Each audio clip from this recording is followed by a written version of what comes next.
Hi, Sonia from Pilot to ATC here. In this video I will give you some pointers on getting ready to fly with Pilot to ATC for the first time. To start with, be sure to watch and follow the guidance in the quick setup video, and do the Windows language training talked about there. There's also a video on setting up aircraft profiles. You'll want to watch that and select or set up a profile for the plane you are going to fly. Now, let's get started on your first flight. Pilot to ATC version 3 uses a different database technology from version 2. This will require a new database format from the data providers. If you subscribe to Navigraph or Navdata Pro Data, you'll probably want to update to the latest AIRAC cycle. For now, the data providers don't provide P2ATC data in the new format. Navigraph will hopefully be providing it in October or November. If you have a version of AIRAC data more recent than 1801, then you'll want to do the data conversion procedure. For that, open Settings and go to the Utilities tab, then press the Data Maintenance button.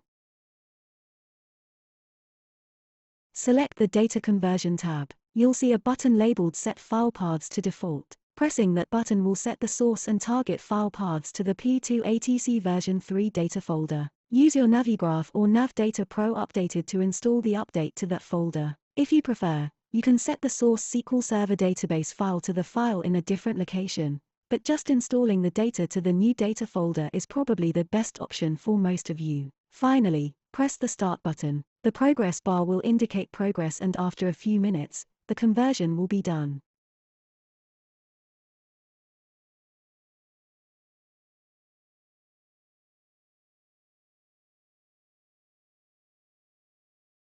Now, close the Data Maintenance panel and then close the Settings panel. No need to press Save as the data conversion took care of that. Restart P2ATC so it can load the new data and you're ready to start planning your first flight. For your first flight, I would recommend you keep it fairly simple and short, but that's entirely up to you. For this video, we'll be flying from Flagstaff, Arizona, KFLG, to Yuma International, KNYL. We can enter those airports into our blank flight plan and see that it's a 209 nautical mile flight, starting at a fairly high density altitude of about 7,000 feet. Of course, you can select any two airports you like. Next, be sure you have the desired aircraft profile selected. For this flight, I will be using the Phenom 300 business jet. When I change aircraft, the values for cruise altitude, planned ground speed and descent rate all change. Next, check the flight plan type to be IFR and adjust the cruise altitude for this specific flight. For this flight, I will change the cruise altitude to flight level 220. The planned ground speed is probably a little lower due to the lower altitude and therefore lower true airspeed. Let's use 395 knots. Descent rate is fine. Now we can select our departure and arrival runways and procedures. Press the Approach Departure Procedures button below the flight plan to open the Procedures panel. We can see that Flagstaff has a choice of runway 03 and 21. Let's check the winds and see which one to use. Press the Info button below the Procedures panel to open the Airport Information panel. If the airport is not the departure airport, double-click on the departure airport in the flight plan. The KFLG information should be loaded. Then press the Weather button. Looks like winds are calm, so either runway will work. You can check your sim to see what it is using and then select that runway here. We'll use runway 03. To force ATC to use our chosen departure runway, I'll check the Force Departure Runway button and it will turn to rust color, indicating it will force. Note that the departure runway in the flight plan also displays in rust instead of aqua now that it is forced.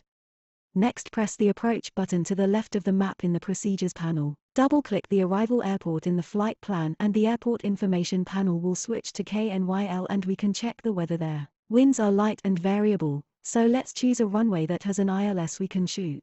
Open the Runways drop-down and roll the cursor over the runways. The available approaches for each runway will be displayed as you roll over it. Looks like 21 right has an ILS, so let's choose that runway and then click on the ILS RW21R button. That will bring up a list of transitions and a display to the right that has them depicted in aqua blue, with the selected one highlighted in white. I'm going to select the Direct /Vectors option. If the angle between our course and the final approach is greater than about 70 degrees, we'll get vectors to final. Otherwise, we'll probably be cleared to the initial fix and cleared for the approach. The published transitions will result in getting a clearance to the transition initial waypoint and clearance to fly the approach with that transition. Notice that the Force Arrival Runway option is selected next to the Runways drop-down. This will force ATC to give us the selected runway and approach. If you don't want that, you can press this button and it will change the color to aqua and allow ATC to assign other runways and approaches, depending on the weather, etc. When you have the approach selected, press the Load Approach button in the bottom right and the approach will be added to the flight plan. You can now close the Airport Information panel and the Procedures panel.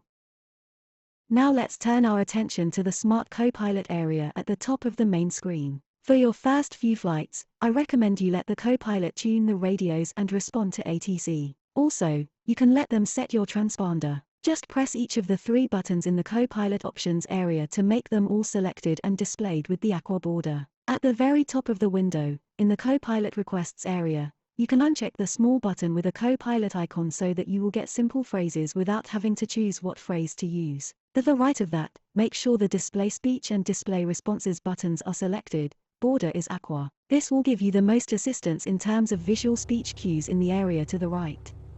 Now we're ready to start our flight. Make sure your sim is set up at the departure airport and not paused, and then press the Connect button. After a few seconds you'll see the communications area come to life and probably hear it is reporting the weather. This could vary, depending on the services available at your departure airport. Miles. Skies clear. Temperature 13, dew point 4. Current altimeter is 3016. Notice that with it is and selected, there are no Copilot options visible. That is because you wouldn't be making any calls to ATIS on your radio. Change to the frequency where you will get your IFR clearance. Here that will be ground frequency. Notice that the Copilot phrase options appear. If you haven't already, file your flight plan by pressing the File button above the flight plan. Then press the IFR Clearance Copilot option button. The most basic clearance request phrase will appear in rust color in the ATC interaction panel and the Speak button will be enabled. Also not the highlighting around the phrase. The highlighted phrase is the one that will be spoken when you press the Speak button. If, for example, you fail to file your plan and need to request clearance again, you just click on the phrase you want and press the Speak button. Now press the Speak button and you should get your clearance. If you check the Copilot Auto Response button, then your Copilot will do the readback for you as well. If not, you will need to press the Speak button so the response phrase in gold will be spoken. Phenom 1 Victor Bravo is cleared to Kilo November Yankee Lima as filed. Expect departure runway 21. Climb and maintain 16,500 feet. Expect higher clearances 2 minutes after departure. Phoenix departure on 126.37. Squawk 3063. Phenom 1 Victor Bravo is cleared to Kilo November Yankee Lima as filed. Climb and maintain 16,500 feet, expect higher clearances 2 minutes after departure.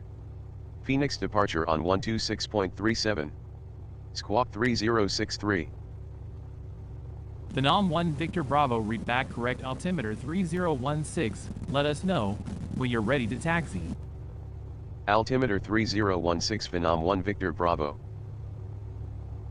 Notice the ATC information panels above the ATC interaction area. It's displaying all the key elements of the clearance so you can verbally read it back if you choose. Next you'll need to press the taxi request button, and go through the process using the Copilot, or if you're experienced interacting with ATC, verbally request taxi and proceed with your flight. Even if you will be using your voice, you can display valid phrases using the Copilot options. It's a good way to learn how to interact with ATC. There is a separate video illustrating a full IFR flight, so if you're not quite comfortable with making calls and responding to ATC, you should go and watch that one before proceeding. Well, that's it for this quick start video. Hope you enjoy your first flight. I'll see you next time.